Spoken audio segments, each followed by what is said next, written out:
You're watching MyIPS on MyINDY-TV 23, a free educational service provided by Circle City Broadcasting of Indianapolis. Here's what's coming up this hour.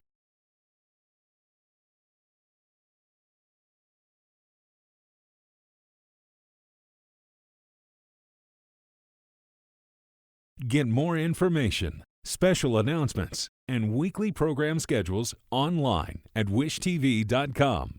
And be sure to follow us on Facebook. Here's what's coming up next.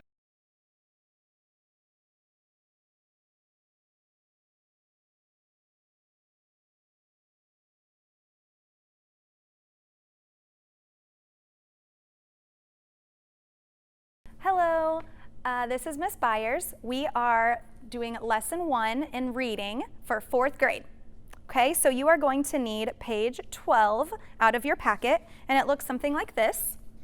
Give you just a second to make sure you're there. The goal of our lesson is to identify formal and informal language, and then figure out what type of setting we would use this language in. So the setting could be the park, it could be playing with our friends. What type of language am I going to use in different places, okay? So we're gonna start by looking at this board here that I've made. We've got on this side, informal language, okay? So this is the type of language we would use if I'm talking to my friends. If I'm at the playground, if I am on TikTok, if I'm on Instagram, if I am at a friend's house, maybe I'm just hanging out with my brothers and sisters. You're gonna use informal language. And it looks like this. Examples, dude, that cake was good. The informal in that would be dude, right? I wouldn't say dude if I'm talking to my teacher, hopefully not, right? You also might say, what's up? Or that was so awesome. So just words and phrases that you would use that you normally wouldn't use if you were talking to your principal or your teacher or your mom and dad. That is informal language, okay? Informal language might also not be spelled correctly. You might be typing informal language and you might type great and you put that number 8 in between it. You know how some of us like to do on Instagram and TikTok and all those places? We're gonna make sure that in informal, it doesn't really have to be spelled correctly, okay? Now, we always want to make sure we spell our words correctly, but if we don't, it would be informal. If we take a look at this side, we have formal language. This is different than our informal. Formal language, we are going to be talking to our parents, our principals, our teachers. We might be in an important situation, like right now, I want to talk in formal language, right? I don't want to be talking to you informally. Some examples. May I have popcorn? The may in that would be the formal language, okay? How are you? Instead of saying, what's up, I would say, how are you? That would be much more formal. The first snow cone flavor was egg custard. Just a very basic statement, but there was no words in there that said like awesome or dude or great. It was just a very formal statement, okay? So if we go ahead and we take a look at our worksheet, take a look at the bottom where it says guided practice. It says read each sentence. Label the sentence either F for formal or I for informal. Then talk to a partner, which is going to be me, about a situation or setting in which the language might be appropriate. Okay, and then we always want to read the side little notes on the side because those are really important. They have a lot of good information in them. So if we look at where it says hint, it says more serious occasions and fancy settings require formal language. Formal language is also used to show respect for others, such as teachers or bosses. Okay, so that was just a hint for formal language. Taking a look at number 1. I'm going to read it, and then we're going to kind of process together if we think it's formal language or informal, okay? At the museum, we saw a full-size model of the 1903 Wright Flyer. Okay, at the museum, I'm just going to reread it to myself. At the museum, we saw a full-size model of the 1903 Wright Flyer. Okay, so if I'm thinking informal or formal, did it have language that would be casual talking, like hey or dude or cool or pretty neat? Or was it just a formal, words were spelled correctly, correct statement? I want you to think about it, and then I want you to shout out if it's informal or formal. Good. If you said formal, you are correct. Awesome job. That is formal language, okay? Let's take a look at number 2. Man, I can't believe the model wasn't the real thing. I'm going to think about that statement again. I'm going to say it again to myself, and I'm going to look for those clues that tell me if it's formal or informal. Man, I can't believe the model wasn't the real thing. That word man at the beginning, am I going to use the word man if I'm talking to my principals or my teachers in a formal setting? Probably not. You're going to use the word man if you're talking to your friends or hanging out. That would be an informal statement, informal language. Okay, so you're going to write an I on number 2. Number 3. The first successful flight took place in Kitty Hawk, North Carolina. Okay, I want you to reread that sentence, and I want you to think about if it's formal or informal. Take a look at those words in that sentence, take a look at the chart, use your background knowledge, and think about if it's formal or informal. Give you just a second. All right, if you said formal, you are correct. Good job. That sentence is formal language, okay? There weren't any words in there that I would talk to my friends in particular about. It was very straightforward. It was a very, all the words were spelled correctly. It was a very formal sentence, formal language. Number 4, what a short flight. Just 12 seconds, but so awesome. Okay, guys, I know we know this one. Formal or informal? What do we think? Good, informal. It's informal because it says, but so awesome. At that end of that sentence, that so awesome tells me it's an informal sentence, informal language, okay? So go ahead and put an I next to number 4. And we just have one more, guys. Hold strong. Number 5. Orville and Wilbur Wright had invented the first airplane, and now people could fly. All right, formal or informal? Take a look at our chart for informal and formal. Take a look at 1, 2, 3, and 4. What do we think it is? Reread it to yourself. Orville and Wilbur Wright had invented the first airplane, and now people could fly. What do we think? Good job, guys. It's formal. Of course it's formal. Guys, I'm not going to really say that type of sentence if I'm talking to my friends in particular, right? If I were talking to my friends and I want to get that sentence out, I might say something like, Orville and Wilbur Wright had invented the first airplane, and now people could fly, which is so cool, right? I might add that extra language in there, okay? And that extra language was not in this sentence, which makes it formal, okay? All right, go ahead and look at page 13 for me. Turn your page and look at 13. It looks just like this. And at the top it says independent practice. Okay? I'm going to read those instructions to you.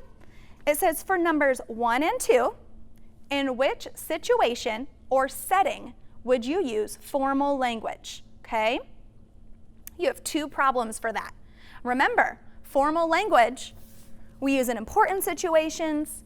We're going to use it if we are in a setting with our class, our teachers, our principals. If we are at a social gathering that has adults at it, we're going to use that type of formal language, okay? So I want you to go ahead and circle your answer for 1 and 2. For number 3, which sentence is the most formal request? Okay, so you're going to read through each sentence. A, B, C, and D, okay? And you're going to figure out which sentence is the most formal, okay? You're going to read them. You're going to cross out which ones are just like, ugh, get out, that's informal. I know that's informal. It is not formal at all, okay? You're going to cross them out, and you're going to eliminate, right? Because that's one of our strategies is eliminating. You're going to eliminate until you get down to that one sentence that you know is the most formal request, okay? For numbers 4 and 5, which situation or setting would you use informal, okay? So that's that time that this is the language you use the most, okay? We're going to use it again if we're with friends in a casual setting, if we're on social media, if we're at some sort of baseball game or soccer game or a concert, okay? If you're at the park. So you're going to go through 4 and 5 and circle one choice that is a situation or setting that you would use in an informal language, okay? All right. That is all you have to do for this lesson, friends. Our goal of today was to understand formal and informal language, and then to decide what type of setting we would use each type of language in, okay? Setting, again, remember what setting is. It's the place that is around you, what is around you, okay? Thank you for tuning in. Have a wonderful day, and make sure that you finish page 13. Thanks, guys.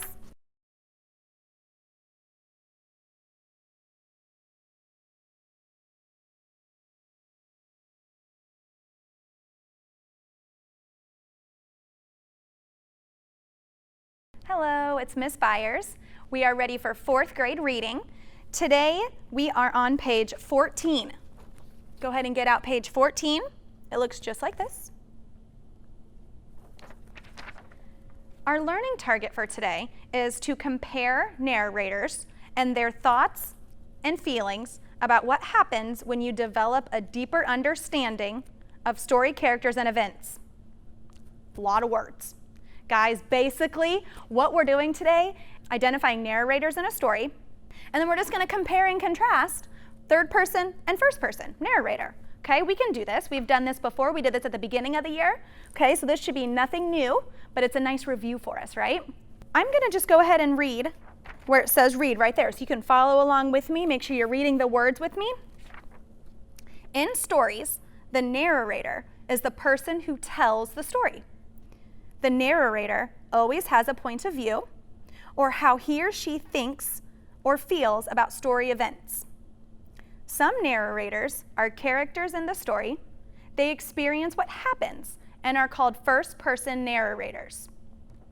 Other narrators are not characters in the story. They look in from outside the story, or they're told the story and then they retell it. They are called third-person narrators. When you read, pay attention not just to what narrators say, but also how they say it. Their points of view will affect the way you interpret what happens and why. So what we're going to do together, we're going to study these two cartoons at the bottom, and we're going to decide who the narrator is. Is it a first-person narrator, or is it a third-person narrator? And we're going to talk about why we know that, okay? Go ahead with me and take a look at this first cartoon character, this first picture right here. And I'm going to read this little bubble, this little word bubble. As I walked down the hall, my friends stared at me, but I wasn't surprised at all. I wanted everybody's attention. Is that a first person or a third person? How do I know what first person is? First person narrator. It said that they are in the story, they're experiencing it. So if I'm in the story and I'm experiencing it, I'm going to use the word I, right? I'm going to say, I was walking down the hallway, I was eating, whatever it may be, okay? We're always going to use that word I. Is the word I in that cartoon character, in this little cartoon bubble? As I walked down the hall, my friends stared at me, but I wasn't at all surprised. I wanted everybody's attention. Yeah, right? They're talking about themselves. They're talking about when they were walking down the hallway. It is them. So the narrator is actually this girl right here. She's in the story, right? She's in the actual story. So this first one is first person narrator, right? We can see the character. We can identify her. We might not know her name, but we can look at that picture and know that she's in it and that's her by the word I, okay?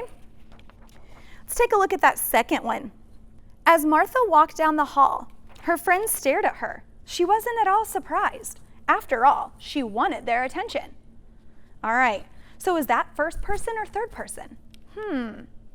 I know first person uses the word I, right?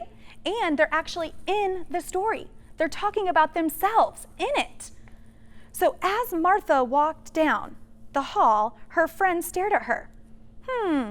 If I'm telling a story, am I going to say my name? Am I going to say as Martha? No, right? It is someone else telling the story. Someone else might have seen it or been told what had happened, and then they're rewriting it. They're retelling the story. So it is third person, okay? We also know it's third person because it has the words her, she.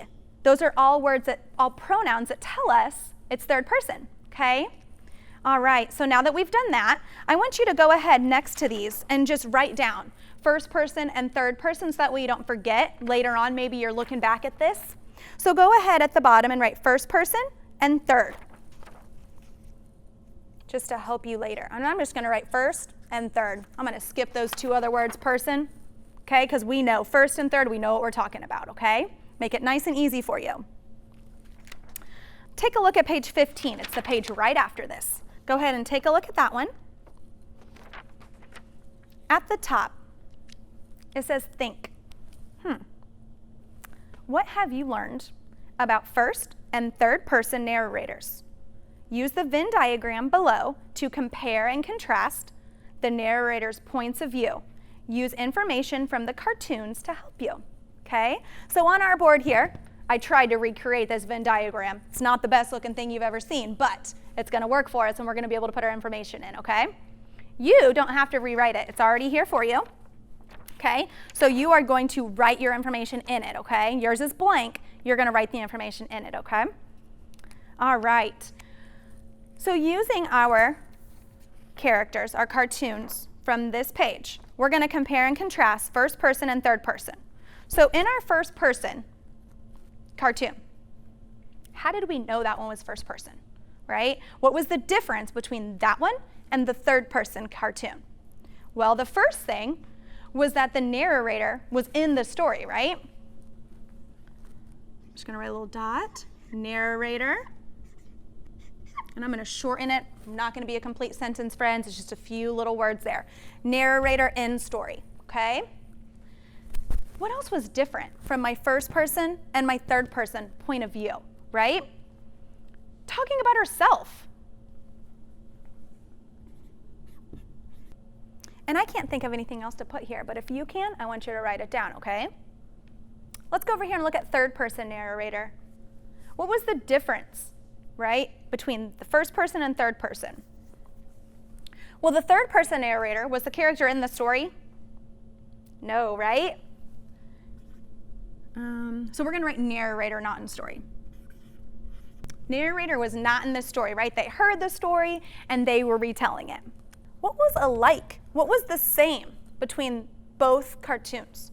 What was the same between both of them? I want you to think about that real quick. What was the same? What did you notice was similar, alike? The storyline, right? They both had the same storyline. It both talked about a girl walking down the hallway, people staring at her, but both narrators knew that she wanted everyone's attention. So the storylines were the same. Same characters. I can't say same narrators, but I can say same characters, right? If you look at both pictures, they're the same. They're both talking about the same person, okay? And both points of view are the same. They both knew that she wanted attention. They both weren't, she wasn't surprised. They both narrators knew that she wasn't surprised.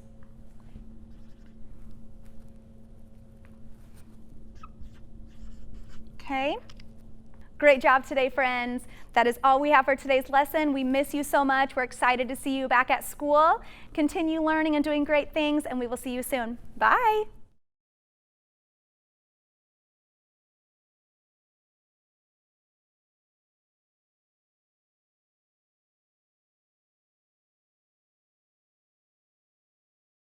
Hi everyone, it's Miss Byers. We are here for lesson 3. And today, for ELA, 4th grade, okay? Today we're going to be reading a story, and then we're going to be answering some questions about the story. you need to be on page 16. So go ahead and get page 16 out. And our story is called Just a Bunch of Rocks and Bones. Just a bunch of rocks and bones. What do we think we're going to read about? Take a look at that picture. Think about the title. The picture shows me a dinosaur, right?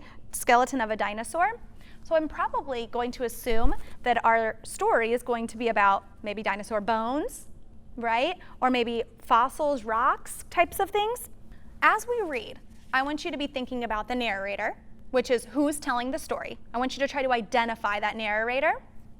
I also want you to decide if the narrator is first person or third person, okay? And we learned in a lesson previous that first person narrator is someone who's in the story, right? They're telling it from their point of view. They experienced it, they were in it, they use the words I, me, okay? Or is it third person point of view? Someone who is not in the story at all. They heard the story and they were retelling it. So you might see a person's name. You might have pronouns he, she, okay? You're not gonna see the word I, okay? So we should be thinking about that too as we read together. And then the last thing, the last challenge for you as we're reading is I want you to think about how that character's point of view changed from the beginning of the story to the end of the story. What does that mean, Miss Byers? Guys, how did their feelings, their thoughts change as the story's progressing, right? Maybe they were excited at the beginning, and then at the end of the story, they weren't excited anymore. Maybe they were sad, right? And maybe they didn't like what they were doing.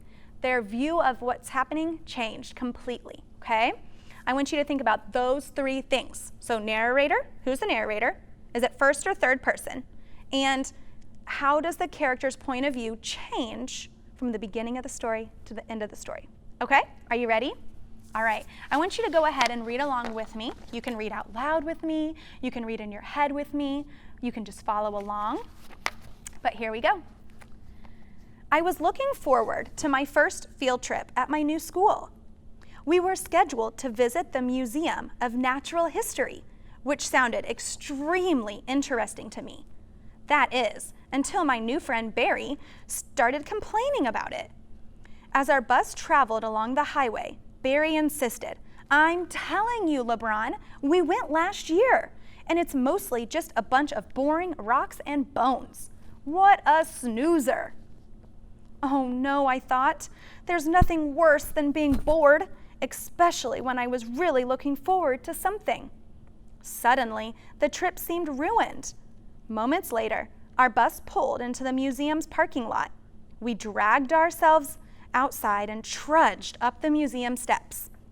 Sweating under the hot sun, I glumly looked around. Then I noticed a statue of a small, perky dinosaur poking its head out of some bushes. Hey, I thought, this might not be so bad. A tour guide met us and shepherded our class around the museum. Barry was right in one way. There were a lot of rocks and bones, but what rocks? We viewed cool fossils of creatures that had lived 1,000,000 years ago. We also saw sparkling gemstones and meteors that had fallen from space. And the bones were even better. One gallery featured skeletons of mastodons and saber-toothed cat. Another displayed dinosaurs, including part of a T-Rex. Already, I was hoping we'd come back to see more next year, but I don't think I'm ready to tell Barry that. All right, friends, that was our story. Short, sweet, easy. I want you to reread, okay?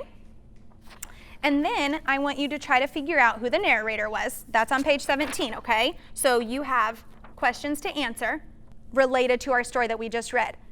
Who is the narrator? And you can, on this one, you can say if it's first person or third person. And then, because we know the name, you can say the name, too, of the narrator, okay? And that kind of gave you a hint. I just said name. Number 2, does the story use a first person or third person narrator? Explain your thinking, including story evidence that supports it. Okay, so you're going to first say if it's first person or third person narrator, okay?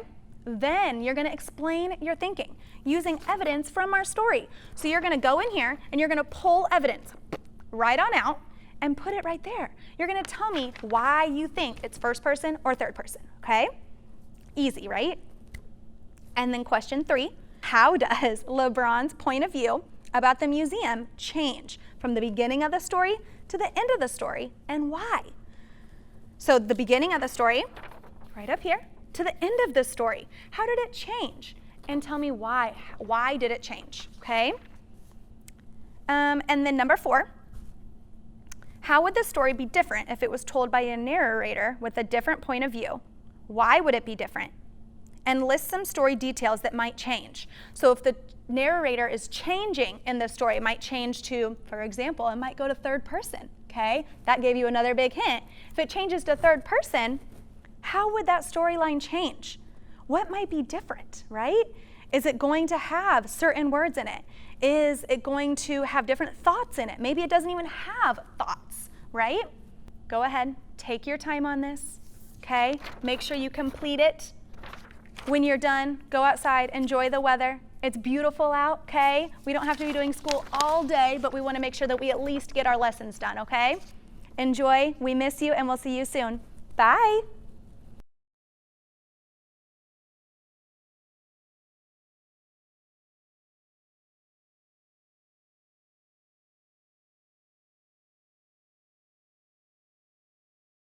Hi, my name is Miss Cummins, and I'm going to be teaching you today your writing and reading for 5th grade, your first lesson. You are going to find your writing lesson on page 8 of the writing section of your packet. If you look there, we have the introduction, and we're going to be looking at combining sentences. So good writers avoid strings of short, choppy sentences, and you can combine sentences with related ideas to vary sentence style and length. When the ideas in sentences are related and equally important, you can join them with a coordinating conjunction, such as and, but, or so. Use a comma before the conjunction if each idea is a complete sentence. A coordinating conjunction is a word that you use to combine the 2 sentences. So, for example, we have 2 choppy sentences here. Our class is putting on a play.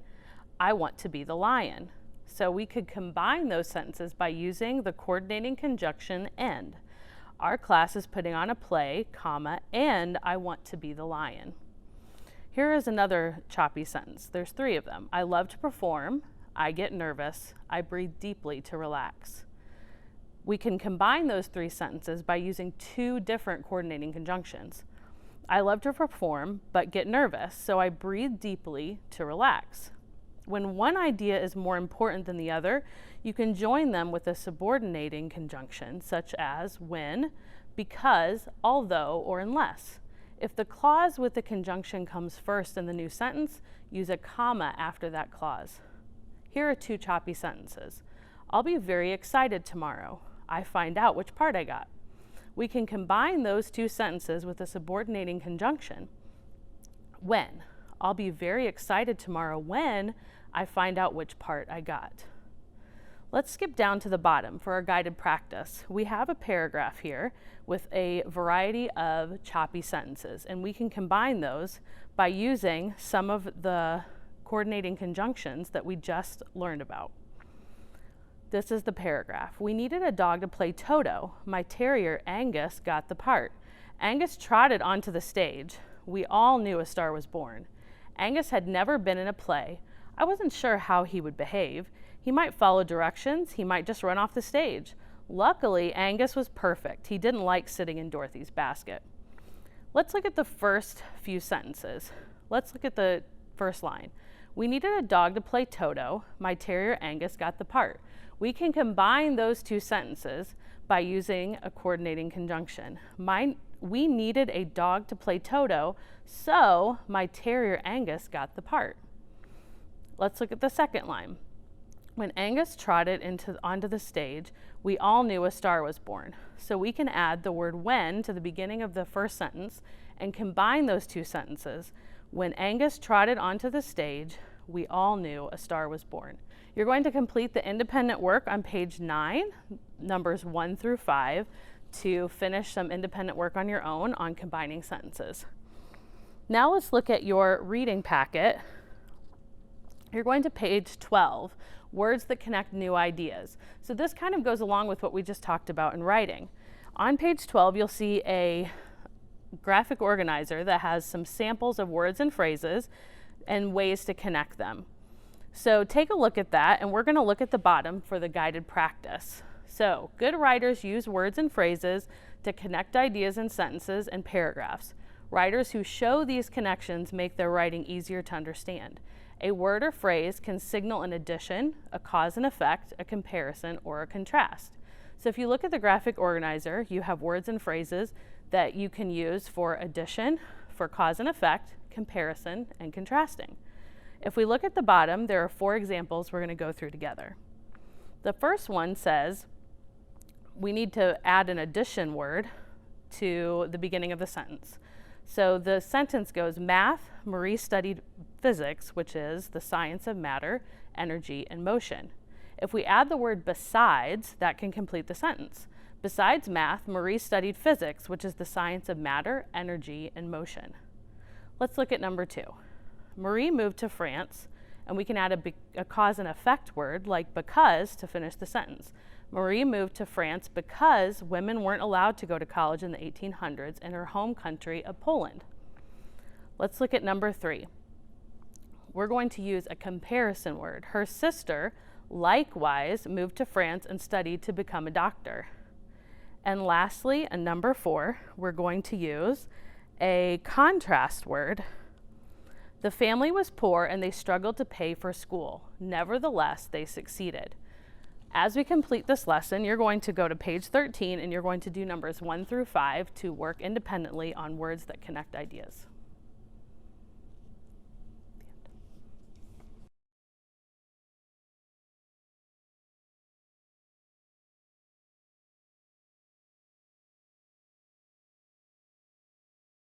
All right, this is Miss Cummins again, and this is 5th grade lesson 2 for writing and reading.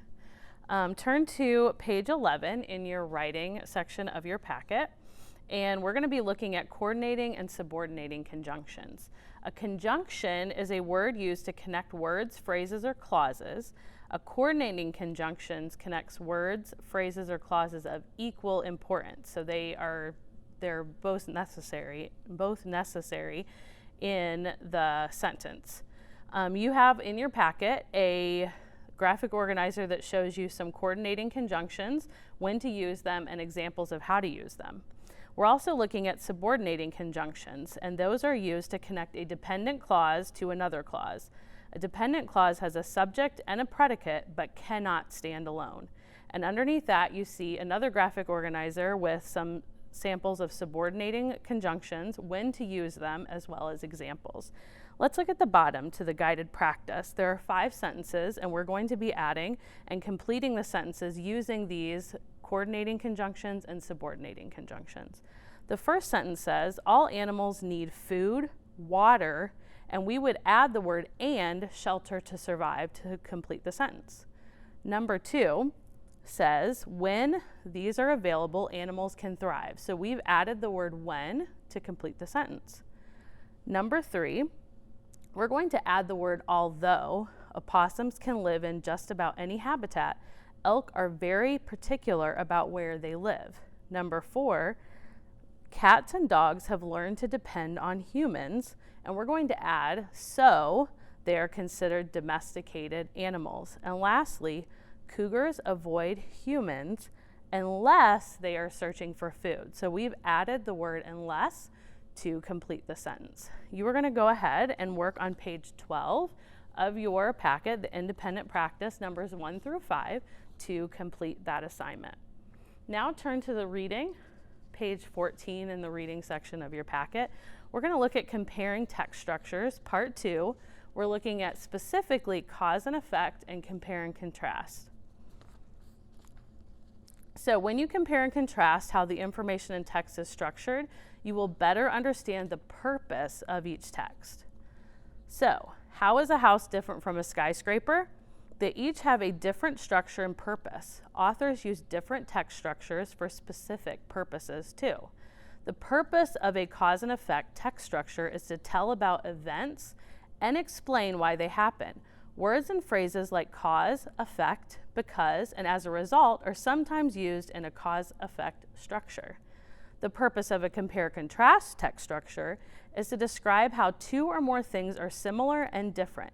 A compare-contrast text structure will frequently use words like both, unlike, similarly, and in contrast. Comparing texts can help you see their structures and purposes.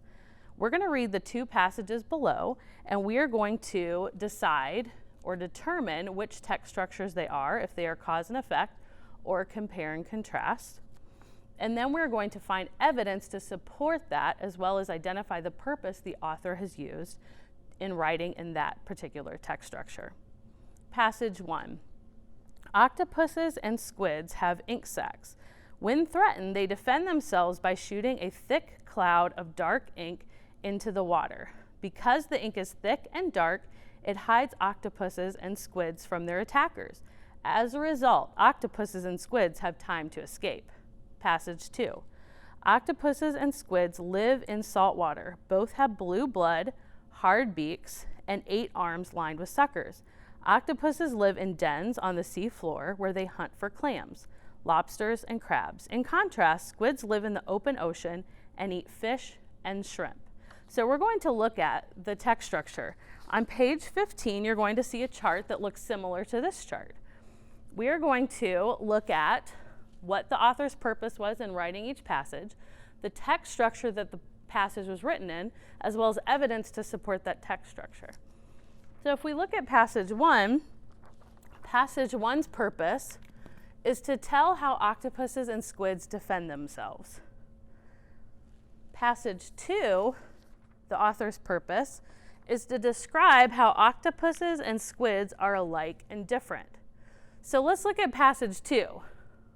If they're describing how octopuses and squids are alike and different, then we can tell that the text structure is compare and contrast, which means our text structure for passage 1 is cause and effect. And if we look at the purpose, we can see that. They're telling us how octopuses and squids defend themselves. So what is it that they do? Then we need to find evidence from our text to support that. So in passage 1, we have 2 pieces of evidence.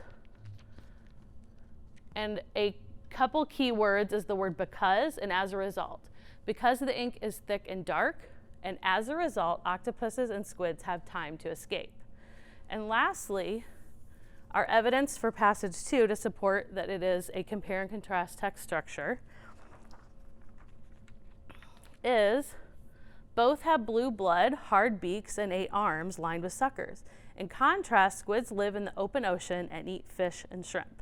And if we look at the words both and in contrast, those are keywords that can tell us that this is a compare and contrast text structure. You are going to work on the next page as independent work, and then you'll be finished with this assignment. All right, have a good day.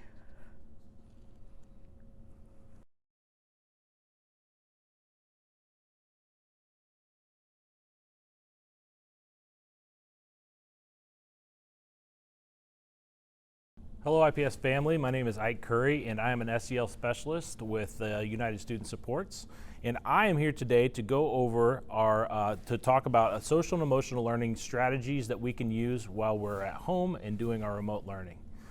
Today's lesson is lesson 13 for our middle school students, and the lesson is titled The Role of Emotions. So how do our emotions, what role do they play in the work that we do in school, and now how do they play a role in the work we do in school at home? Very different situation we're finding ourselves in, very different reality we're finding ourselves in. And so how are we adjusting to this new reality as far as the role of emotions are concerned? To help us go through this lesson today, I brought a prop for us today. And it's something you can make at home very simply. It's just a water bottle with some warm water, 3/4 cup of warm water, some glitter, and some beads. And then you fill the rest of it up after that with clear dish soap. And it makes you a wonderful, clear, what I call glitter bottle. And so we're going to use this today in our lesson to help us do two things. One, I'm going to explain how we can relate it to our emotions and how it relates to our thoughts and the feelings we have based on those emotions. And we're also going to talk about use it to as a timer to help us remember to take our belly breaths as we're going through the lesson today. So let's get started. So by looking at this bottle, you can see that it's very simple to look through the bottle. You can see clearly. There's no glitter really floating around. The beads have all settled to the bottom. And this is representation of how our thoughts are when we are in a very regulated and calm state. Now, if I flip the bottle upside down, what's going to happen? You can see the beads starting to fall. You can see the glitter coming behind it slower. And everything is getting mixed up and becoming less clear and less, not as what you cannot see through it as well, right? And this is representation of the thoughts we have when our brains are going through a stressful time or are dysregulated. So, what I would like to do and propose that we do as these thoughts, these stressful thoughts, and this glitter gets mixed up, is to set it down and let it start to calm itself. And as it calms itself, let's also calm our bodies with some deep belly breathing. What we're actually, the exact type of breathing we're going to talk about is soft belly breathing. So here's how it works. Sit up straight in your seat and take a deep breath in through your nose and say to yourself the word belly.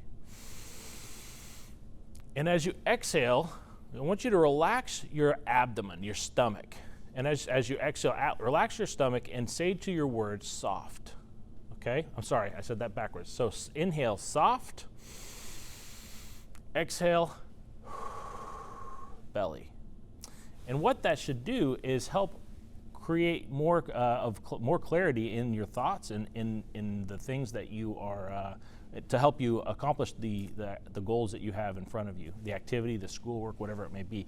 And one more thing I'd like to point out is, look, in the time that we took one belly breath, you can see the glitter has fallen to the bottom of the bottle. Just one belly breath, soft belly breath, can help you regulate yourself and get back on track to doing whatever it is you might be doing that your teacher has asked you to do, that your family has asked you to do, or maybe something that you're working out with your friends. All right. To move on with the rest of our lesson here, I'd like to start with a little story from when I was younger. When I was young, my brother and I tended to get in a lot of arguments, and I had a very big temper. My brother just knew exactly how to get under my skin. I can imagine some of you at home can understand this same feeling that I felt when I was younger. Well, I was feeling some very big emotions when I was about 9 years old because my brother was just driving me crazy, to be honest. And I was playing my ukulele that my grandpa had given me. And I was so angry and my emotion was so big that I decided to throw my ukulele at my brother. And guess what? I missed.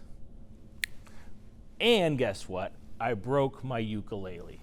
So, how can our emotions affect our thoughts? That's the idea behind today. What's the role of emotions that we're going to let our emotions do?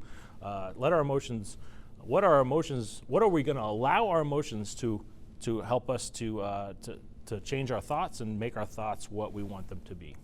Our objectives today are going to be to identify why we, when I say we, I mean the students that I'm speaking with, why are our emotions especially intense at this age? What's happening in our brain that's causing a lot of our emotions to kind of go haywire, like the idea behind my story with my brother and the ukulele. And then we're going to talk about how emotions affect decision making. Again, when we're feeling these big emotions, they're going to cause us to maybe do things that we might regret. And on the other side of that, how can we make help these emotions to help us make good decisions? because it goes both ways, right? It's not just that the emotions can help us to make bad decisions, they can also help us make good decisions. All right, so with that in mind, I'd like you to think right now, actually, I'm sorry, we got to start our breathing routine again. You can see it's all settled to the bottom. So let's again all take one deep breath together, belly breath.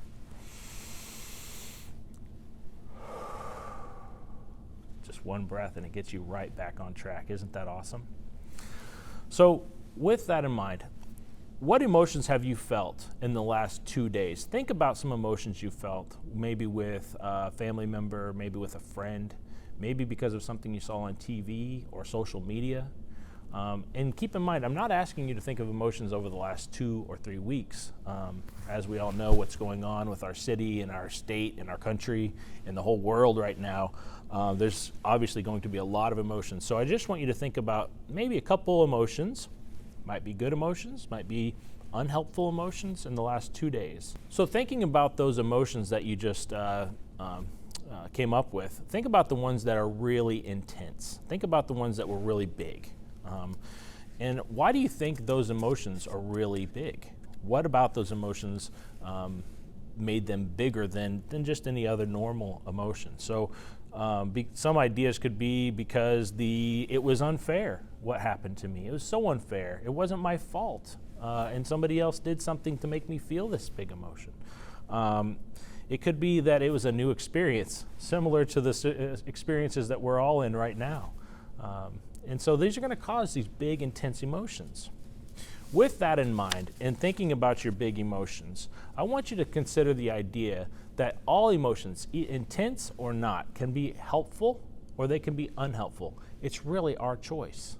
We get to decide what our emotion is going to do as far as actions are concerned. Now, let's take anger, for example.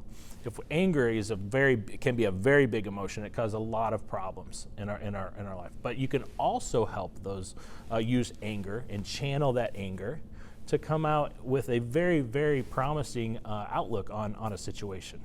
You can transform anger into something to motivate you to do really good in something, to give you that energy to finish strong in any activity you might find yourself in, similar to the one we're maybe finding ourselves in now. So harnessing that anger and turning it into something good, helping an unhelpful emotion become helpful. I hope that's helpful for you today, and I encourage you as you go through your days, one, take some soft belly breaths, relax, helps you make wonderful decisions. Helps change an unhelpful thought or an unhelpful emotion into a helpful emotion. And so the next week or two, I want you to consider taking deep belly breath and consider your emotions and how can you change them from being unhelpful to helpful emotions. I hope you have a great day, a great week, and I hope that you can stay safe and stay sane.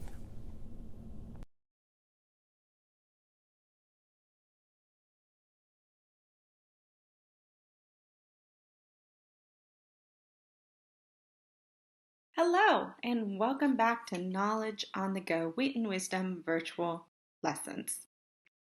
My name is Mrs. Lopez, and I'm one of your teachers for this virtual lesson experience.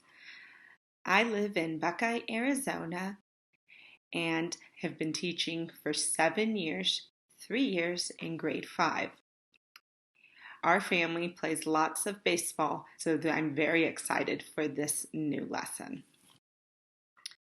In this lesson, you will need a pencil, your journal, and handout 1A, background on Nelson Mandela and apartheid in South Africa. If you do not have the handout, it's okay. We'll be reading it on the screen as well. What is the essential meaning of the documentary about Nelson Mandela and South Africa's 1995 Rugby World Cup victory? Today you will watch a short documentary film based on actual people and events. You will listen carefully to notice and wonder about Nelson Mandela and the momentous event when South Africa's team won the 1995 Rugby World Cup. Rugby is a team sport much like American football, in which players kick, carry, and pass from hand to hand an oval-shaped ball. Remember to notice and wonder during each section. Apartheid. Apartheid, meaning apartness, was a system created by the all-white government of South Africa in 1948 that separated the people based on their race and skin color. Under apartheid, Black, mixed race, and other non-white South Africans, the majority of the country's people did not have the same rights as white South Africans. Life under apartheid. White and non-white South Africans were forced to live in separate areas, attend separate schools, and use separate public facilities such as restrooms, buses, park benches, and even beaches. Black South Africans were not allowed to vote, nor marry white South Africans. Many Black South Africans and people of other racial groups were forced out of their homes and forced to live in areas designated as homelands. Again, remember you can pause the video and share your notice and wonders. Nelson Mandela and the fight against apartheid. During the 1950s and 1960s, groups began to unite to protest apartheid and fight for equal rights for all Southern Africans. Nelson Mandela, a lawyer, led one of these groups, the African National Congress, in the fight against apartheid. The South African government treated protesters harshly, even peaceful protesters. Many protesters were put in prison. Some were even sentenced to death. In 1962, Mandela was arrested and sentenced to prison for life.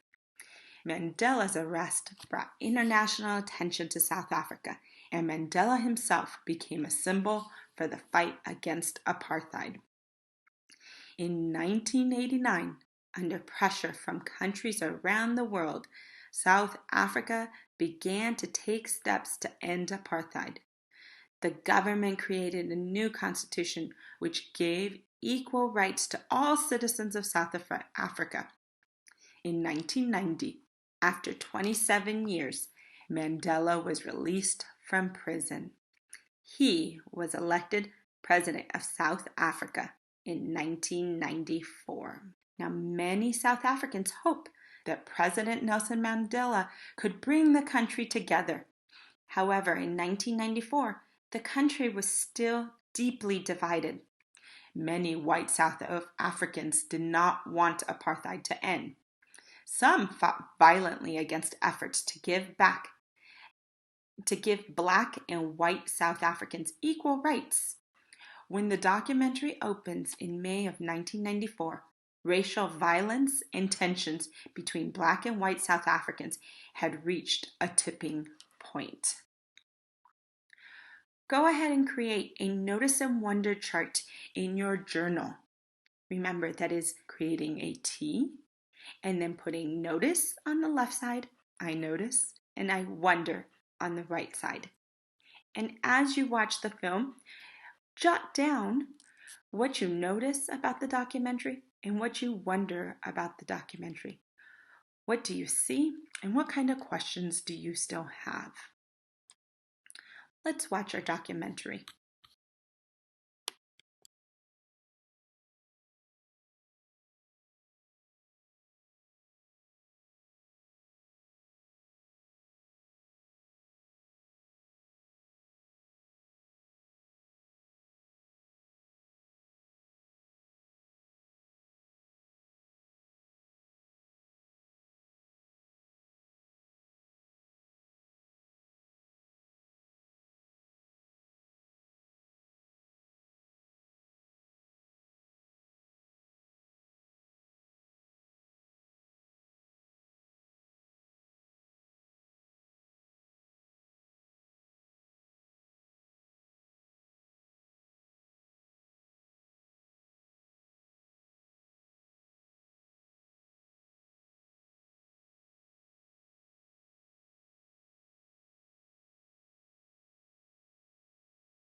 You're watching MyIPS on MyINDY-TV 23, a free educational service provided by Circle City Broadcasting of Indianapolis. Here's what's coming up this hour.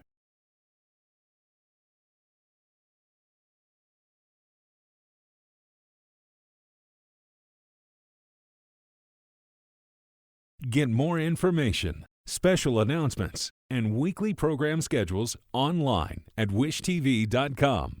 And be sure to follow us on Facebook. Here's what's coming up next.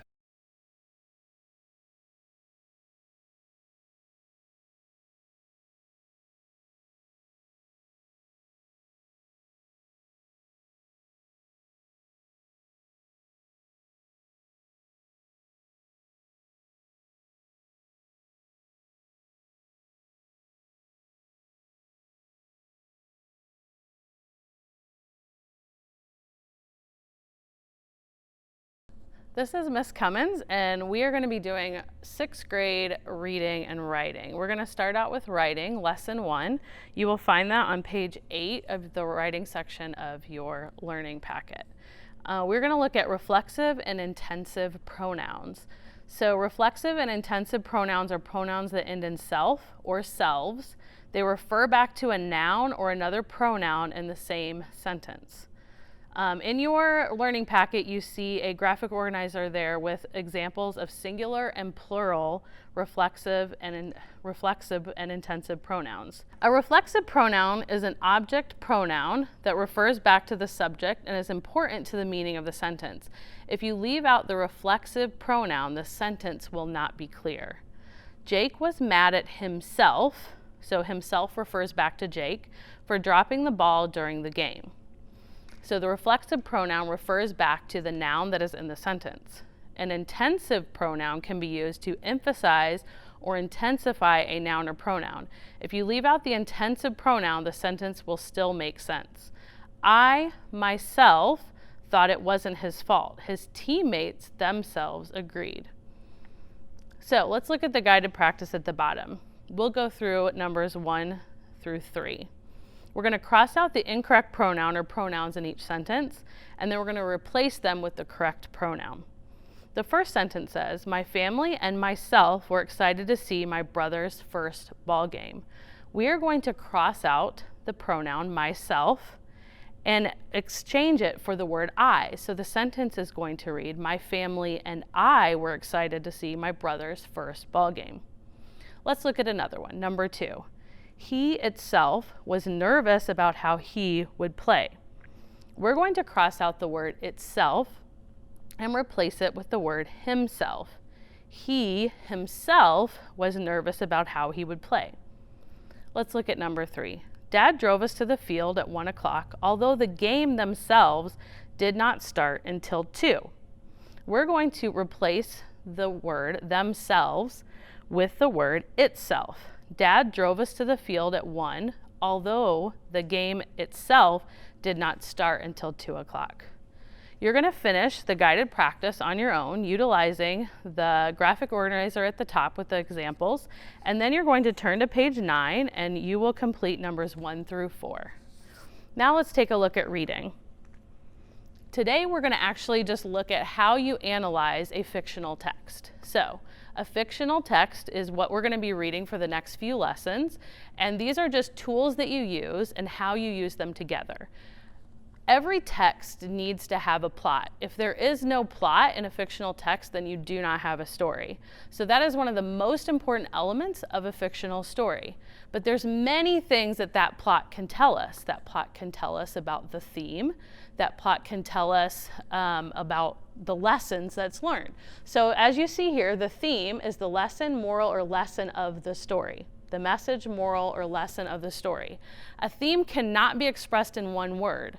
So words like friendship or love, those are not themes. They're subjects that the theme can be based upon, but they are not the theme of a story.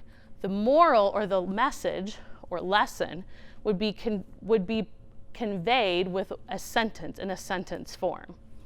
So we can learn what the theme of a story is by actually looking at the plot. So if you look here, we have a plot diagram. This is just very simple. And the exposition is where our characters and our setting get introduced within the story. So we learn about them, we kind of know their names, where the story is taking place, and then something happens and a conflict gets introduced. Now, that's not where the conflict ends. All the way through the rising action to the climax, the story is developing this conflict. That's how we know what the character is learning through the text, which can help us identify the theme. Now, sometimes this theme is stated just outright in the text, and sometimes it's just implied by what the characters are doing and how they interact with the conflict of the story. Now, towards the end of the story, we get the climax, and that's when our conflict is starting, like, it's kind of like the oh no, what's going to happen moment, where you can't really shut the book at that time, you can't turn the movie off. Usually that's the cliffhanger of a TV show. All of that's usually the climax. Then we start to see, after that oh no moment, in the falling action, right here, the conflict is starting to get resolved a little bit. It isn't resolved all the way. And then the resolution kind of wraps the whole story up. The conflict is finally resolved. Either the characters make up, or the lost person gets found, or whatever it is that's our conflict, it gets resolved. And then we finally have a way to identify and wrap up the theme and figure out what the story is about and what the author is trying to teach you in the message. So as you're reading through the fictional text in the next few lessons, think about how we read a story and how important each part is to the story in understanding what the story is saying. The end.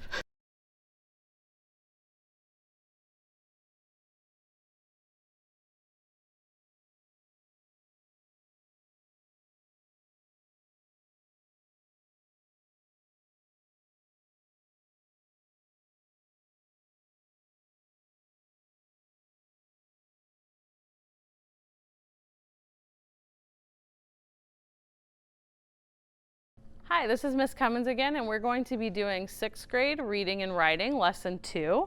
For the writing lesson, you can find the information on page 11 of the writing section of your packet. We're going to be looking at correcting vague pronouns.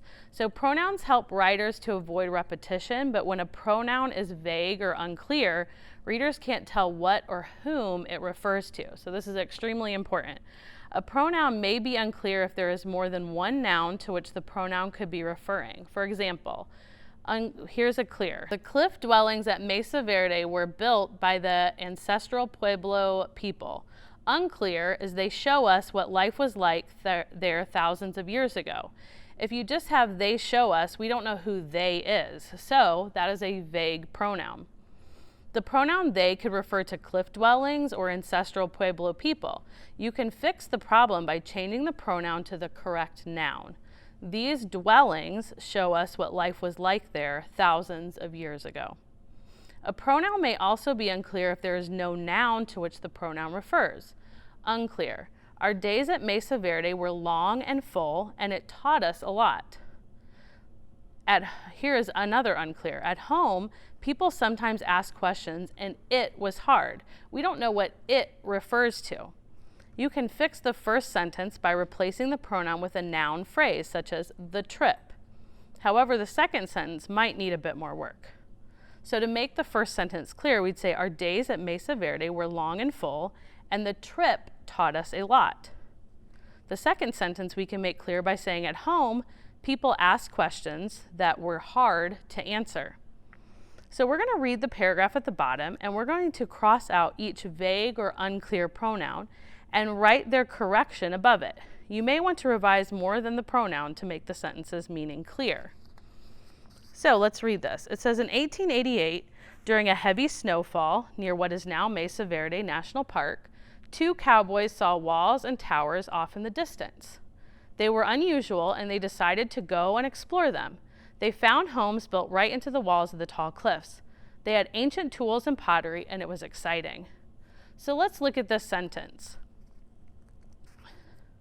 if we look at the first sentence, in 1888, during a heavy snowfall near what is now Mesa Verde National Park, 2 cowboys saw walls and towers off in the distance. They were unusual.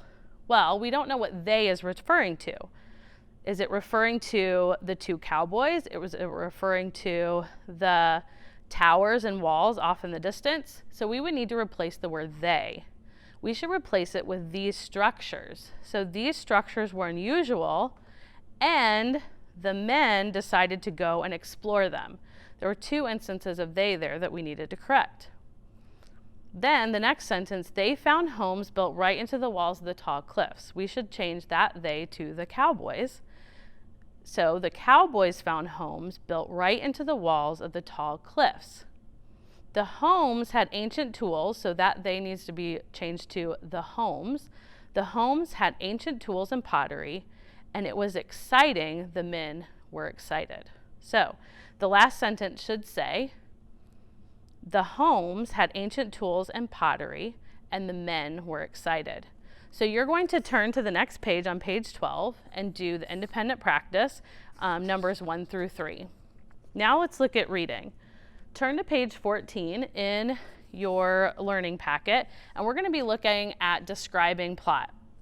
So we kind of learned about the structure of fictional text in our last lesson, and we're going to look specifically at how a plot is laid out to give us a better understanding of the story that we're reading. In a story or play, the plot is the series of episodes or events that make up the story. These episodes are moments in the story that are driven by a conflict or struggle that the main character tries to overcome. Like a trail of footprints, the episodes in a plot lead to the resolution or the end of the conflict. So we see that here. We are introduced to the characters, and then a conflict is introduced right near the beginning, which is what draws the reader to the rest of the story because they want to see what happens in the conflict. If you look at the picture that's in your learning packet, there is a series of episodes in basically this cartoon. We're going to read the following diagram to see one idea for how the plot may have unfolded using the pictures. So in the exposition, which is where the characters and the setting is introduced, a storm at sea causes a boat to crash on the rocks of a tiny island. So we know that our setting is a boat hitting a tiny island. So it's introduced. Search planes miss the island despite the survivors' efforts to signal for help. That's our rising action. Climax. Supplies are running out. As their last resort, the survivors send a message in a bottle.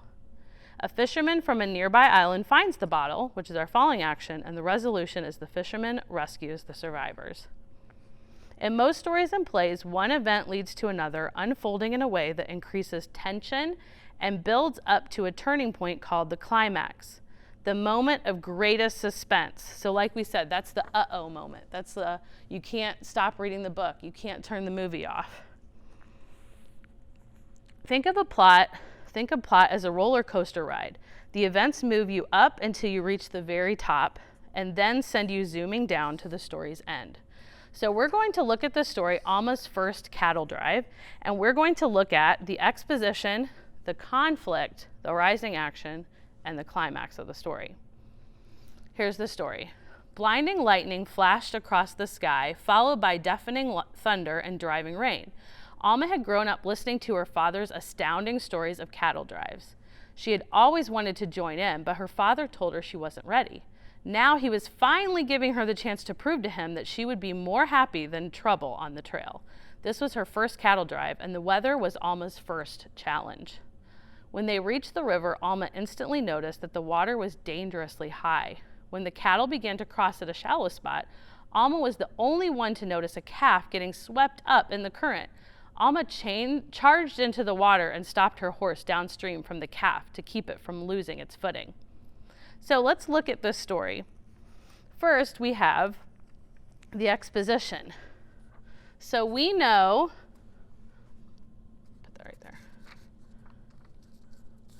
that Alma goes on her first cattle drive, but a terrible storm has made it dangerous. So we are introduced to Alma, our character, and then where she's going, which is our cattle drive. Then the conflict is introduced. Alma struggles to prove herself to her father and keep the animals on the cattle drive safe. So she needs to prove, this is going to take something like the rising action to develop as she's proving herself to her father to keep the animals on the cattle drive safe. Then we have our rising action. So a calf starts to get swept up in the high water. So our conflict is getting developed. She needs to prove herself, so to do that, she has to figure out how to get the calf out of the water and not swept away. And then the climax of our story is that Alma protects the calf by stopping her horse downstream.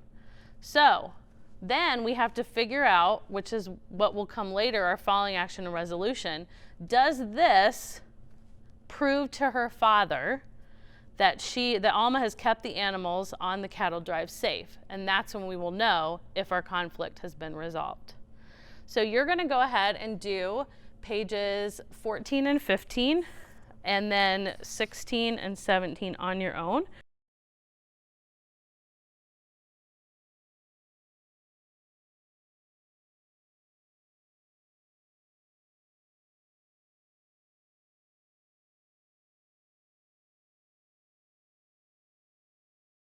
I'm going to read chapter 1 to you. If you want to notice and wonder in your journal while I read, you can. If you have a copy of the book at home and want to follow along while I read it, that's a good idea too. Pause right here and get ready for your T chart in your journal. Okay, just imagine. Just imagine yourself in the most hostile place on earth. It's not the Sahara or the Gobi Desert. It's not the Arctic. The most hostile place on Earth is the Antarctic, the location of the South Pole. North Pole, South Pole, what's the difference? The Arctic is mostly water, with ice on top, of course, and that ice is never more than a few feet thick. But under the South Pole lies a continent that supports glaciers up to 2 miles in depth. Almost the entire southern continent is covered by ice. This mammoth ice cap presses down so heavily that it actually distorts the shape of the earth. The ice never melts. It clings to the bottom of the world, spawning winds, storms, and weather that affect the whole planet. And all of this weather it creates, the weather the Antarctic creates for itself, is by far the worst. In the winter, the temperature can sink to 100 degrees below 0 Fahrenheit. Cold air masses sliding down the sides of the glaciers speed up until they become winds of close to 200 miles per hour. When winter descends on the southern continent, the seas surrounding the land begin to freeze at the terrifying rate of 2 square miles every minute until the frozen sea reaches an area of 7 million square miles. About twice the size of the United States. It is truly the most hostile environment this side of the moon. Just imagine yourself stranded in such a place. In 1915, a British crew of 28 men was stranded there, with no ship and no way to contact the outside world. They all survived. Wow. I can't believe they all survived. Pretty exciting. So, what did you notice and wonder about Antarctica based on the author's description? I'm going to have you jot your ideas down here, but I think I'm going to reread that very brief first chapter to you while you think and notice and wonder. I know that the more I dive into a text, the more information I can get out of it.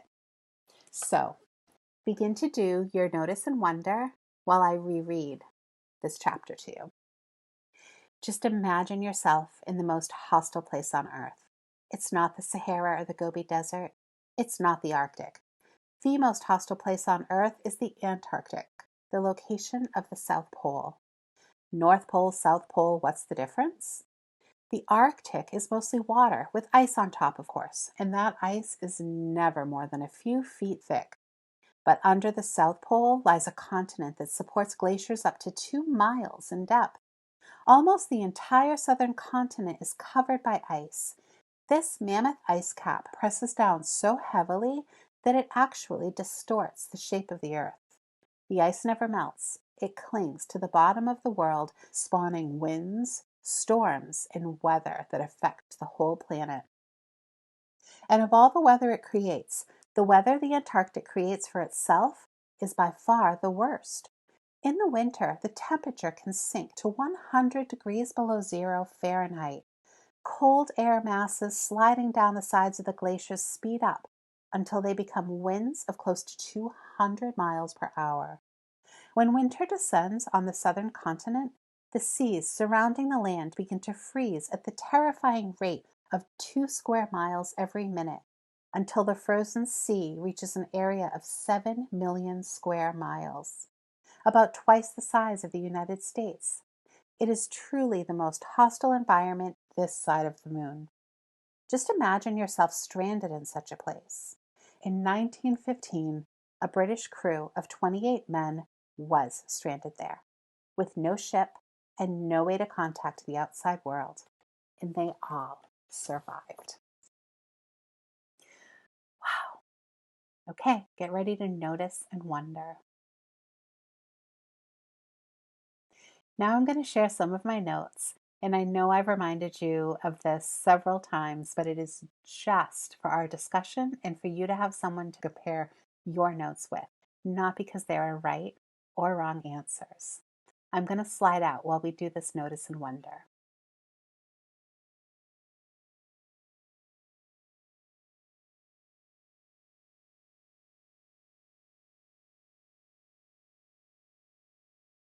I noticed that the Arctic is at the North Pole and Antarctica is at the South Pole.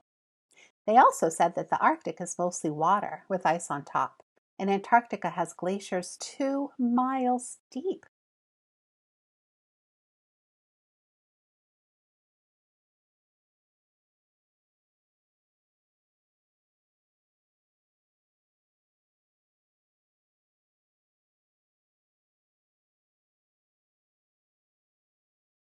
The ice, weather, and extreme temperature are extreme. The ice never melts. Storms and winds can reach up to 200 miles per hour and reach 100 degrees below Fahrenheit. I also noticed that because of its size, Antarctica actually distorts the shape of the Earth. Wow.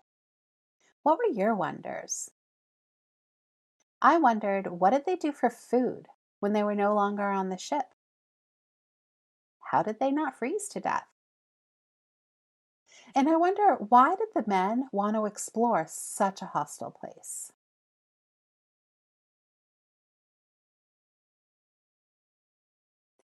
So, the next thing that we're going to ask ourselves is, what is Armstrong's argument in these sentences? And we're talking about the first paragraph.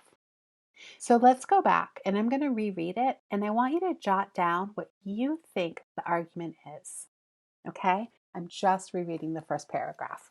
Listen for what the argument is. Just imagine yourself in the most hostile place on Earth. It's not the Sahara or the Gobi Desert. It's not the Arctic. The most hostile place on Earth is the Antarctic, the location of the South Pole. North Pole, South Pole, what's the difference? The Arctic is mostly water, with ice on top, of course, and that ice is never more than a few feet thick. But under the South Pole lies a continent that supports glaciers up to 2 miles in depth. Almost the entire southern continent is covered by ice. This mammoth ice cap presses down so heavily that it actually distorts the shape of the Earth. The ice never melts. It clings to the bottom of the world, spawning winds, storms, and weather that affect the whole planet.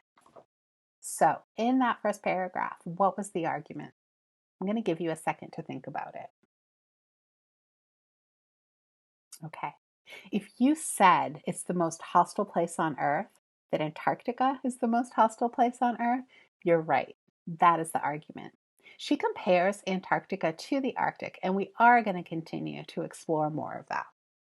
But first, let's dive deeply into the meaning of the word hostile.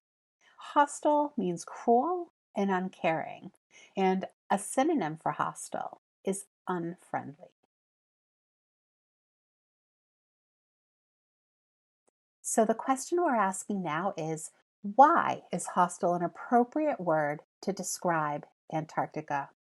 And think about lesson 1, when we used hostile to describe the painting, right? Why is it an appropriate word to describe Antarctica? Why do you think the author chose that word?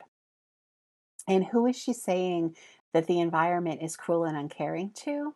And what evidence does she use? So just think about this. Pause here and think about that for a minute.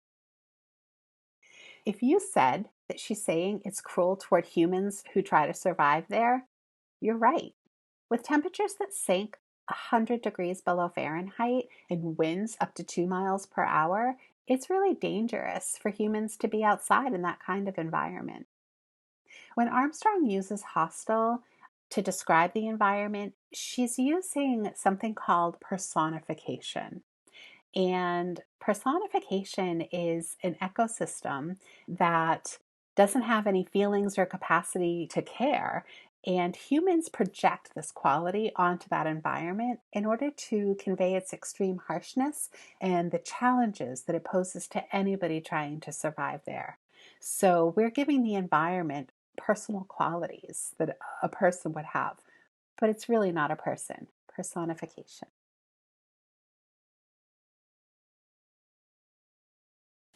I'm going to read a quote to you, but I'm going to get out of the way first. Okay. In 1915, a British crew of 28 men was stranded there with no ship and no way to contact the outside world.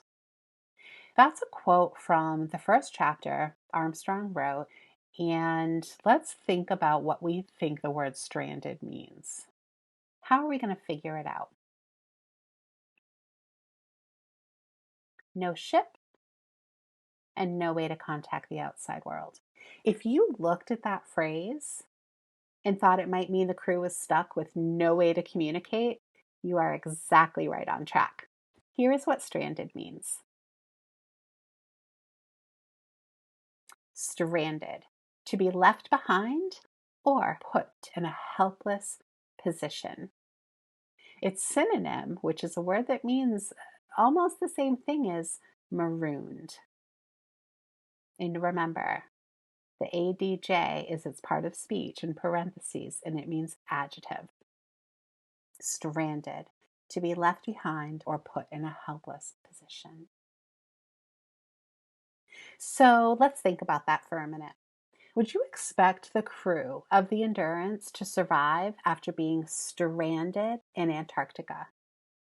Let's think about the hostile environment that Antarctica is. Let's think about the evidence that the author used in order to provide the argument that it was one of the most hostile places in the world, or is one of the most hostile places in the world. And do you have evidence that can help explain your response?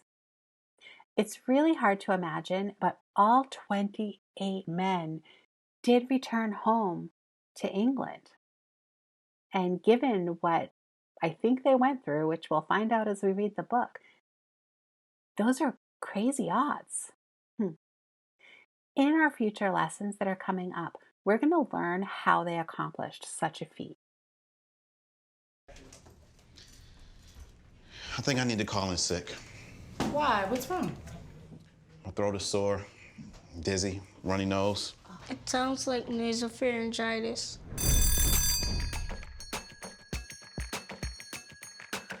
More than a dozen surprisingly specialized education models to choose from.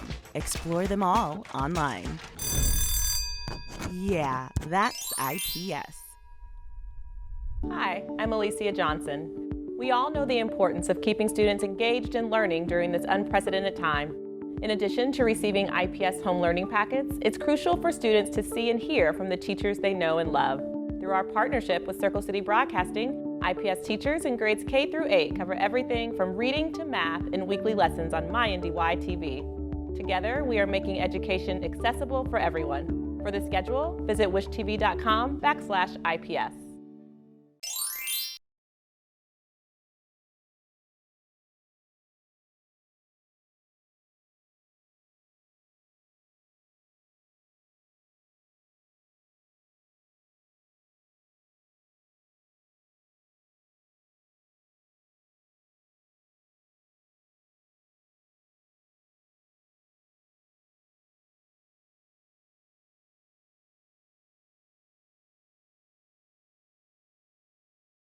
All right, hi everybody, it's Miss Goldberg, and we are going to do some 7th grade ELA today. So what I want you to do is grab your iReady packets, and we're going to do lesson 2, and it starts on page 13. So it looks a lot like this. It has that cartoon on it, okay? So grab that, get a writing utensil, and get ready to do some thinking. So today we're going to be talking about summarizing. So think about what you already know about summarizing.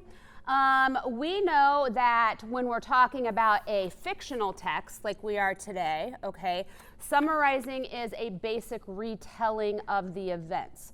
So if you can read, it says, have you ever seen a movie that you couldn't wait to tell your friends about? You probably described it to them using just a few sentences. A summary is a brief retelling of a story that includes, I want you to underline this, the main character, the setting, important events, including the conflict and its resolution. So the conflict is like the big action, and the resolution we know is the ending. So when we're summarizing, we have to tell the events in the order that they happen. We can't mix them up, right? We have to tell them in the order that they happen, and we also have to be objective. We cannot add our own personal feelings or judgments to a summary. It has to be based only in the text. Got me? Okay, so take a look at that cartoon. It says, read the story. Make notes in the margins about the characters, settings, and events. So you have to have a little background knowledge on this cartoon. It is all about King Arthur and his sword Excalibur and the stone, and with Merlin the wizard. So if you don't know it, I'll help you through it. So let's take a look. In the first cell it says, only the true king can free Excalibur. And then in the middle frame it says, let Arthur have a chance. And that's Merlin the wizard. He's saying, let Arthur have a chance. So here goes Arthur. He's pulling at that stone. All hail our new king, because Arthur was successful and he pulled Excalibur, his sword, out of the stone. So I made some notes. Did you make some notes? I noted that in the first frame, we've got the characters. We've got Merlin, he's the wizard. We got this strong man, right, or this dude who can't quite get the sword out of the stone. Then in the next cell, we have Arthur, who becomes king. So those are our characters. So look at the chart below. Notice in this character box, we have strong man, Merlin, and Arthur. Setting, you have to know a little bit about this legend or this tale, and this takes place in medieval times, okay? So for your setting, if you didn't know it, that's okay. I want you to write medieval town square, right? It's right there for you. So what are our important events? If you look at your graphic organizer, it says the first important event, it comes from the first cell. That strong guy, he can't even pull that sword from the stone. Then the next big event or important event that we need to know is that King Arthur comes forward, this puny, scrawny little kid, and he pulls it out of the stone. And because of that, he becomes the king. So our summary would be, read it along with me, after many people try and fail to pull the sword Excalibur from the stone, Arthur succeeds and becomes the new king of England. So let's just review this, you guys and girls. Summaries retell important events in the order in which they happen, And we know that we have to identify the setting and characters in an objective fashion. You got to keep yourself out of your summary. It's only based in the text. Why do we summarize? Because it helps us to understand what we're reading and to remember important plot details. So that's the why. Probably should have started with that, but it's good that we got it in there. All right, turn your page. And this is page 14, and we are going to do a little bit of this together. So what I want you to do is I want you to grab a sheet of paper or on the back of your packet, and I want you to draw, I'm going to get up so you can see. I want you to draw this graphic organizer on your paper. It's just like the one from this page, but if you notice, I added 3 important events because we're dealing with a larger text, okay? So we got our setting box, our characters, important event 1, 2, and 3, okay? Draw that on your paper. All right, now that you've drawn that on your paper, we are going to do a little reading together. And excuse me if I mispronounce these characters' names, okay? This is another legend. It's a Native American legend. It's called Glooscap and the Wasis, and it's by Edgar Ingersoll. All right, here we go. Follow along with me. Use your finger if you need to. It says, we're thinking about summarizing, so keep our chart in mind. Fill it out if you start to see some of the details that you want to add. And so it was that Glooscap, he seems to be a character, right? The mightiest and most fearsome of all the Algonquin warriors had traversed the lands, defeating all his enemies. Traversed means gone, had traveled far and wide over the lands, defeating all his enemies. After many months, he returned to his village. Village. I wonder if that's our setting, where the people bowed their heads respectfully. Upon arriving at his wigwam home, possibly another setting, however, he glimpsed an odd creature sitting on the floor. A creature. I wonder if that's a character. Sucking a piece of maple sugar candy, troubling no one. Glooscap asked his wife what the creature was, to which she responded that it was the Wasis, a fierce being who was undefeated and would remain so until the end of time. She warned her husband that if he meddled with the Wasis, Glooscap would be plagued with suffering. That seems to be a problem. Glooscap was incensed. That means he was really angry. Glooscap was incensed that an enemy had infiltrated his home. He challenged the small creature to a test of strength, but the Wasis ignored him. Outraged, he ordered the Wasis to crawl to him and acknowledge him as its master. But the creature only laughed.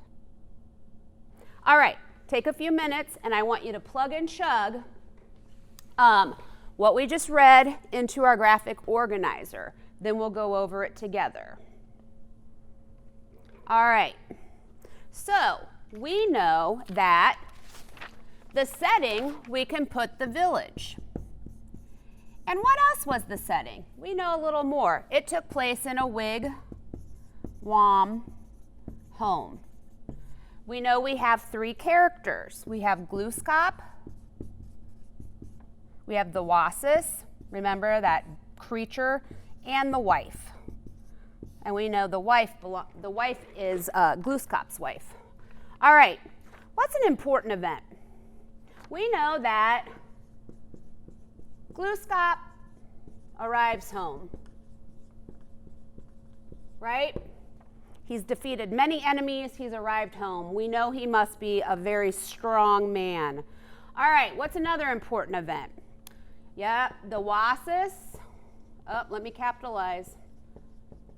The Wasis was sitting on the floor. And Glooscap thinks it's an enemy.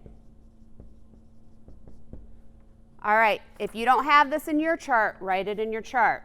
All right, last important event, GluScop. Challenges and orders the Wasis around. But we know the creature ignores him. So let's look back at your paper. All right, let's take a look at your paper. It says, explore how to answer the question. What is the best way to summarize this part of the legend? A summary includes, let's go over it again, characters, setting, and important events.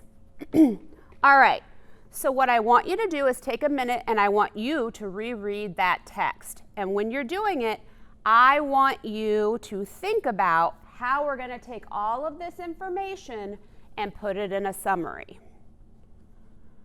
All right, let's think about it. Summary should be objective or free of opinions and judgments. Read the following summary and cross out any opinion words or statements. Then check your work against the bullet points. So it says, GluScop is an awesome Algonquin warrior who comes home to his village after defeating his enemy. I think it's funny how he finds the Wasis sitting on the floor and thinks it's another enemy. He foolishly challenges and orders the Wasis around, but the little creature won't obey him.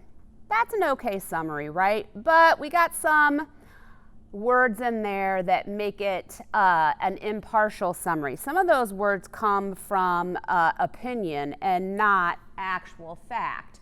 So look at the first sentence. Awesome is an opinion, not a detail from the text, so cross that out. In the second sentence, see it? I think it's funny how. You can't put your opinion in a summary. You need to cross that on out. Remember, it's a judgment, and a summary has to be judgment and opinion free. And then look at the last sentence. The word foolishly in sentence 3 is also an opinion. Yeah, it was pretty foolish, but that's our opinion. It was nowhere in the legend, so cross that out too. So now I want you to reread it to yourself without those opinion and judgments.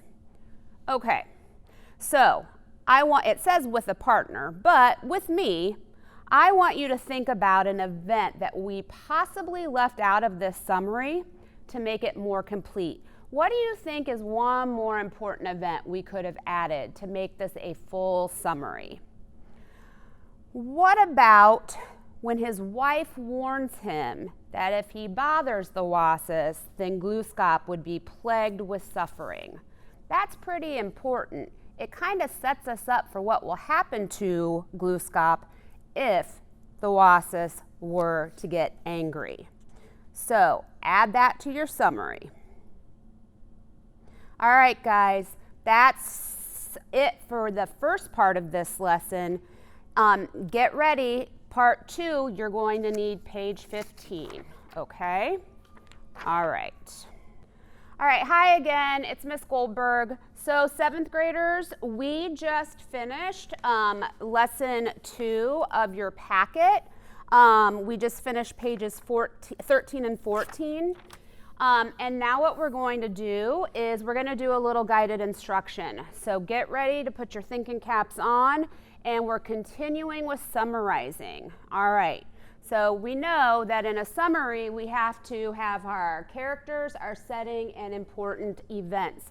We don't add our own opinions or our feelings or our own judgments to a summary. So what we're going to do is continue on with that GluScop and Wasis legend, that Algonquin legend. So what I'm going to do is I am going to read it aloud, but we're going to do a bit of a close read here. So look at on the left-hand side of your paper on page 15. It says, what are the most important events that occur in this part of the text? Underline 2 or more details that describe the way the Wasis responds to GluScop's actions, okay? So here we go. We're going to do our first read. It says, in an uncontrollable fury, Gluskop screamed at the Wasis that he alone was the mightiest warrior. This time the Wasis did respond. It opened its throat and let out a terrible, heartbroken wail. Gluskop covered his ears, but the creature's howls split his skull. He asked it to stop crying, but it would not.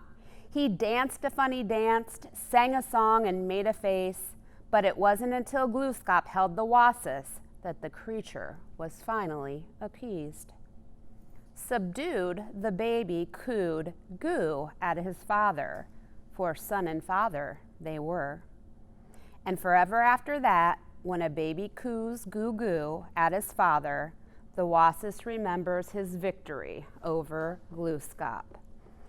All right, so what I want you to do is this time, I want you to go back, reread those 2 paragraphs, and underline the important events that you're going to add to your summary.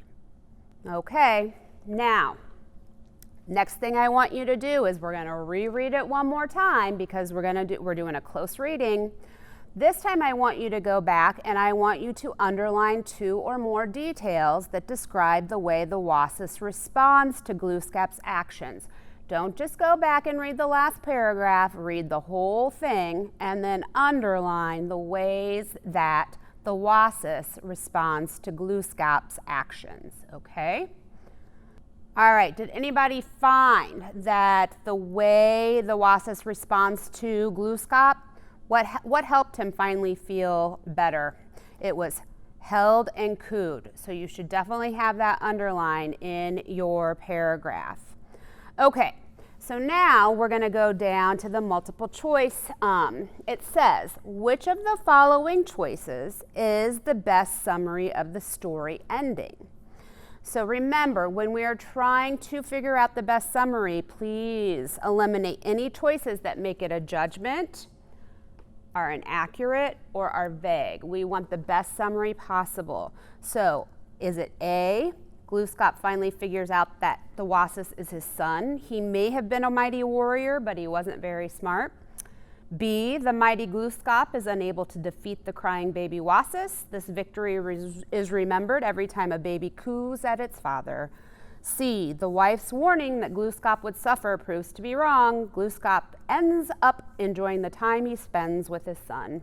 Or D, although Gluskop asks the Wasis to stop crying, it refuses to do so. Even dancing, singing, and making a face doesn't work. Take a second, think about it, think about all we've learned, think about the charts that we've done. What is the best summary? All right, last part, it says show your thinking. So what I want you to do, you're going to do this on your own. The first part says explain why one other answer choice is not a good summary of the story ending. It might be helpful if I actually tell you what the best choice was. So who out there has circled letter B as your best summary choice? Fantastic. So you're right. The mighty Gluskop is unable to defeat the crying baby Wasis. This victory is remembered every time a baby coos at its father. If you got it wrong, that's okay. I want you to go back and circle B because it's going to help you answer your show your thinking. All right? You've got this. Good job. Keep it up, everybody, and see you soon.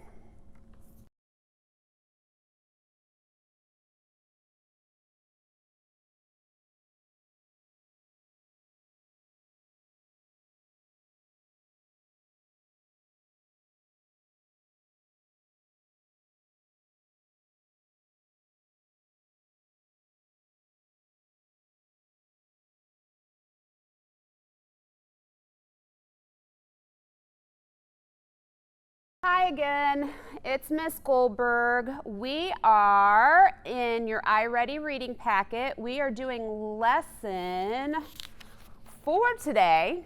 It's all about analogies, and we are on page 16. Looks like this. Says analogies at the top. Page 16 in your packet. So take a minute, get to your packet, and find your page. All right, so who's ever heard of analogies? Okay, we're going to learn about analogies today. You probably know what they are already because you're super smart. So we are going to study analogies, or types of relationships between pairs of words. And we know pair being two words, okay? So look at their example. Near is to distant, as hidden is to exposed. So think about that. Near is to distant. Near, we're near something, but if we're farther away from it, it's distant. Hidden, if you hide something, you hide it away so people can't see it. But if it's exposed, everyone can see it. So think about that. Underneath it says near and distant are antonyms. Remember, antonyms are words that mean the opposite of each other, okay? Synonyms, similar. Antonyms, opposite of each other, or not alike. Hidden and exposed are antonyms. So near and distant have the same type of relationship as hidden and exposed. They're opposites. Their relationships are analogous to each other. That's a hard word. Analogous. Can you say it? Analogous. Sometimes analogies are written with colons. Now here's the thing. Okay. So you're going to see in this next example down here the same thing, near colon distant. Then you're going to see two colons, hidden colon exposed. What the heck does all that mean? Well, so in analogies, we're talking about when you see just the single colon, this is the same thing as is to. All right? So near is to distant. Now, when you see a double colon, kind of looks like a 4 on a dice, that is as. All right? So take a look at that example. It says near colon, or near is to distant. Then you've got your double colon. That means as. Hidden is to expose. So that's just a fancy way. These colons are just a fancy way of replacing words. It's easier to write those because they take less time. All right. Now, there are many types of analogies. It's not always just antonyms or opposites, okay? Antonym analogies are just one type of analogy. There are many types, as the chart shows below.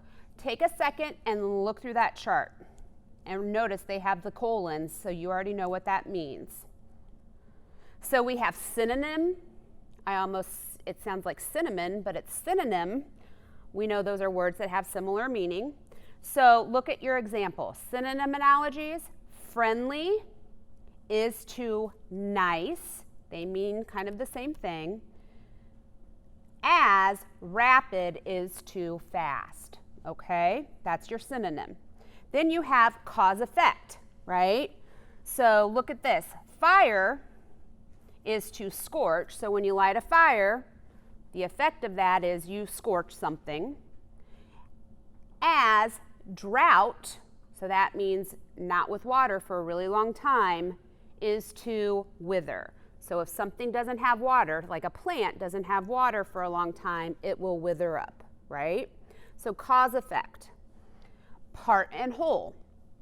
So your foot is the part of your leg.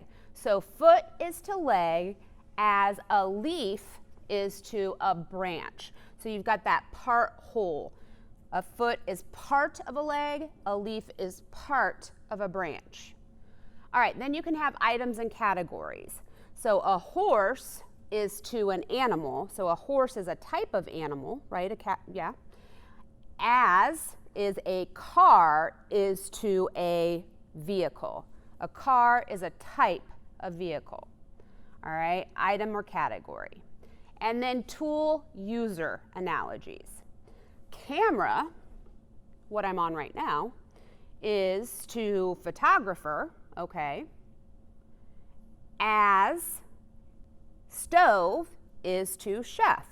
So we have The tool is the camera, and the photographer is the person who uses them. The stove is the tool, and the chef is the person that uses them. All right, let's move on.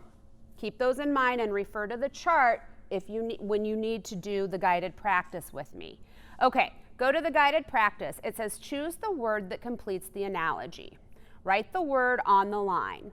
Then, here's the hard part, identify the type of analogy and write it next to the analogy. So you're going to be referring back to your chart for the second part. All right, here's your hint. Read along with me. First, figure out the relationship between the pair of words. So, the type of analogy, okay? Then choose the word that will make the second pair of words have the same type of relationship. Let's do the first one together. Okay, so we have cent is to dollar, as inch is to, look at your choices, foot, meter, worm. Well, right away we know it's not worm, okay? We're not talking about an inchworm here. We are talking about some sort of part or whole. So if cent is part of a dollar, then an inch is part of, you are right, foot. So write foot there. And I already gave you a clue to what type of analogy it is. It's a part, a whole. Okay? Saw, number 2, is to carpenter, as telescope is to, here are your choices, constellation, lens, astronomer. Well, we talked about that. A saw is something a carpenter uses. A telescope is, you're right, is what an astronomer uses. And we already know that that's tool-user relationship. All right, come down to number 3. We're almost done. Keep it going. This one is a little tricky.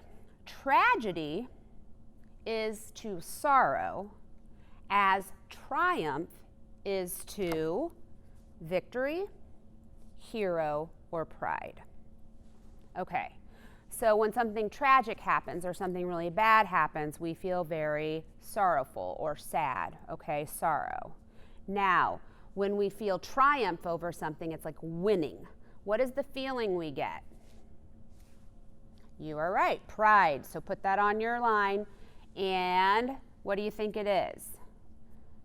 Cause effect, because a tragedy and its effect is sorrow.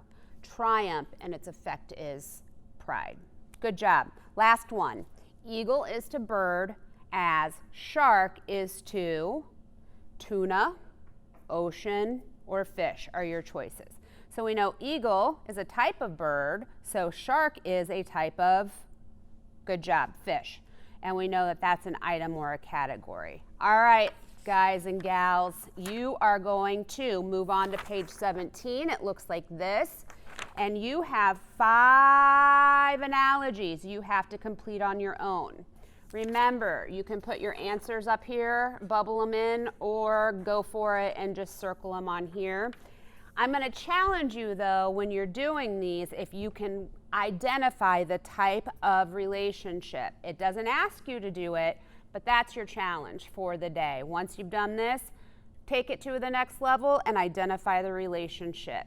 You got this. Keep going. You're smart, you're strong, and we can't wait to see you again soon. Bye.